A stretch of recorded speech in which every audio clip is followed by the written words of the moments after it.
नमस्कार दोस्तों, आज मैं आपको सुनाऊंगा कि एक कहानी जिसका नाम है परिवार और माँ तीन भाई एक बहन की कहानी। एक गांव में एक सुखी परिवार रहता था। उस परिवार में तीन भाई और एक बहन थी।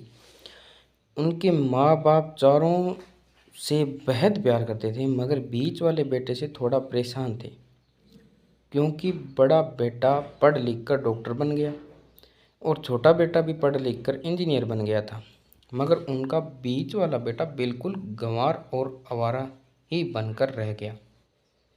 उनके दो बेटे डॉक्टर और इंजीनियर ने शादी भी कर ली थी और कुछ महीनों के बाद ही उनकी बेटी की एक अच्छे घर में आने में शादी हो गए थे। मगर बीच वाला बेटा अभी भी कुंवारा ही था, क्योंकि वह बिल्कुल ही अनपढ़ था और कहीं पर मजदूरी का छोटा मोटा काम वो किया करता था। इसलिए उससे शादी के लिए कोई भी लड़की हाँ नहीं करती थी। आपको भी बताया नहीं करेगी, नहीं मिल रही थी और उनके माँ बाप उससे बहुत परेशान हो चुके थे।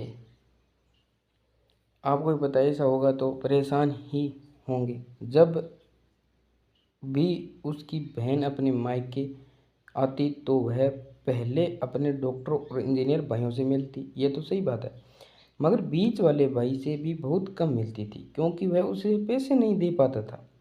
लेकिन फिर भी वह अपनी बहन से बहुत प्यार करता था। अब उनके पिताजी की बीच वाली बेटे की शादी किए बिना ही मृत्यु हो गई, यानी उनके पिता की मृत्यु हो गई।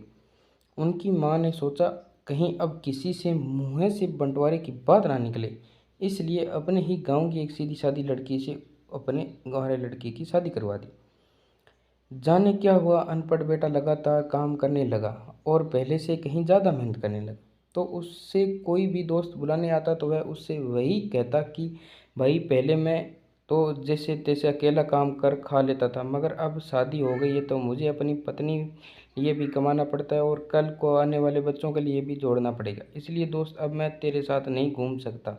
यह कहकर उसका गंवारा लड़का सीधा अपने काम निकल जाता। उसने दोनों भाई डॉक्टर और इंजीनियर आपस में बात किए, दोनों हम गंवार से ही कहीं ज़्यादा पैसे कमाते हैं, इसलिए हम सब घर और ज़मीन का बंटवारा कर लेते हैं। यानी उन दोनों का ख्याल आया और उस गंवार से अलग हो जाते हैं।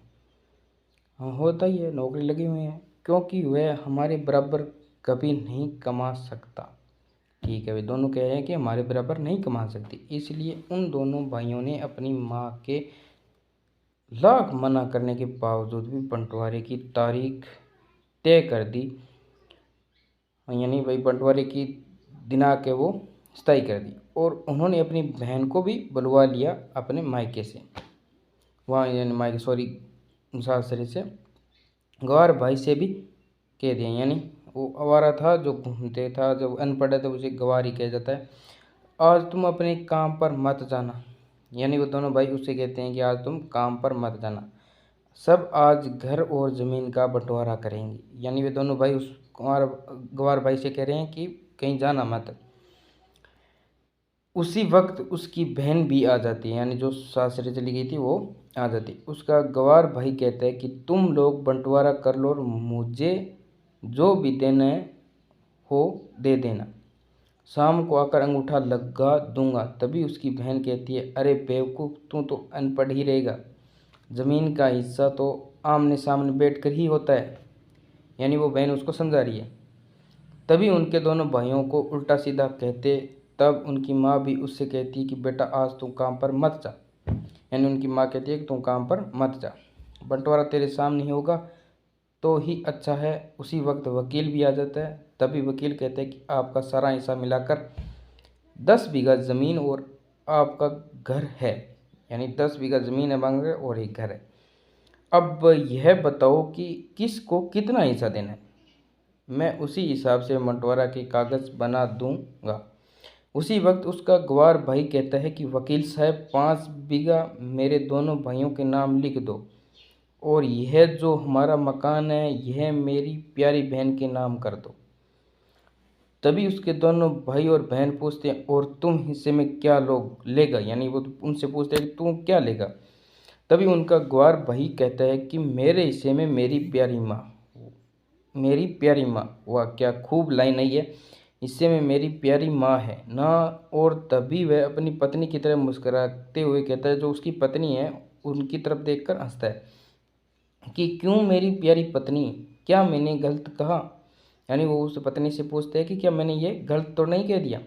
गंवार की पत्नी यानी उस गंवार की पत्नी बोलती है अपनी सांप से लिपट कर, यानी यहाँ सांप गलत लिख दी, यहाँ सास, सास से लिपट कर कहती है कि माँ से बड़ी वसीयत क्या होगी। ये भी बहुत अच्छा विचार है मेरे लिए। उसी वक्त उसका गंवार पति भी अपनी माँ से लिपट जाता है और गंवार बेटे बहुत से ऐसे प्यार में जमीन जायदाद के बंटवारे को एक सन्नाटे में बदल दिया। वाह। अपने गंवार भाई के गले लगाकर रोते हुए कहती है कि माफ़ कर दो भैया, यानी वो जो बहन है वो गंवार के गले लगकर कहती है मैं आपको समझा नहीं सकती। तभी उसका भाई कहता है कि मेरी प्यारी बहन, इस घर में जितना अधिकार जितना अधिकार हमारा है उतना ही अधिकार तेरा है। यानी वो भाई कह रहा है जितना अधिकार तेरा है इस घर में उतना ही हमारा है। और रही बात बंटवारे की, यानी वो भाई बोल रहे और रही बात बंटवारे की, तो बंटवारा नहीं करने से हमारा जीवन दुख तो नहीं जाएगा, जीवन दुख तो नहीं जाएगा। क्यों करते हैं हम बंटवारा,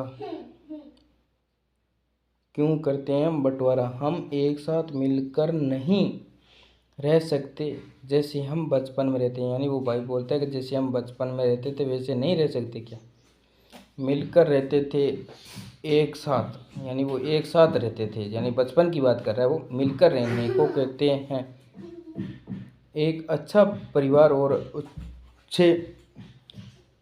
अच्छे परिवार को संभालती है, यानी अच्छा परिवार और एक अच्छा परिवार को संभालती है एक माँ, यानी एक माँ। तभी उसके दोनों भाई भी बहुत शर्मिंदा होते हैं, यानी जो इंजीनियर और डॉक्टर बने थे वो दोनों शर्मिंदा होते हैं। वह बंटवारे के कागज़ फाड़ देते हैं, वे बंटवारे के कागज़ जो होते थे वो फाड़ फेंकते हैं जो भी उन्होंने तैयार किया था, खुशी खुशी अपने परिवार के साथ, यानी वो खुशी से अपने परिवार के साथ मिलजुल कर रहते थे। तो थैंक यू दोस्तों, ये कहानी यहीं समाप्त होती है। तो ये आपको कहानी कैसी लगी, अगर अच्छी लगी हो तो सब्सक्राइब चैनल को कर लेना, क्योंकि मैं ऐसी ही कहानियाँ इस चैनल पर डालता हूँ। तो थैंक यू सो मच, दिल से धन्यवाद। सपोर्ट करो, मैंने ये न्यू चैनल है अभी, सपोर्ट करो भाइयों प्लीज़।